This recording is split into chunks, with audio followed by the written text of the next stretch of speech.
when we build SLAs, we should do it by looking at our ticket history. This will let our team know, hey, in general, it takes us about an hour to resolve a password problem. In general, it took us about 3 days to recover from a network failure. This is a great way to do it if you have the time and resource and a patient stakeholder.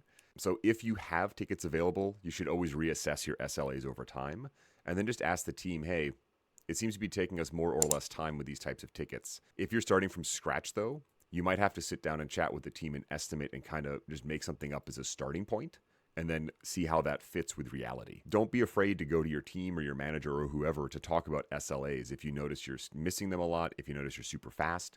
The point of an SLA is just to set expectation. So everyone knows, customers know how long it takes, team members know how long they have, you as the manager know what to expect. But if you see a lot of breaches, you should go investigate those. Essentially, every breach is a failure of some kind, and we want to go understand the root cause. What failed?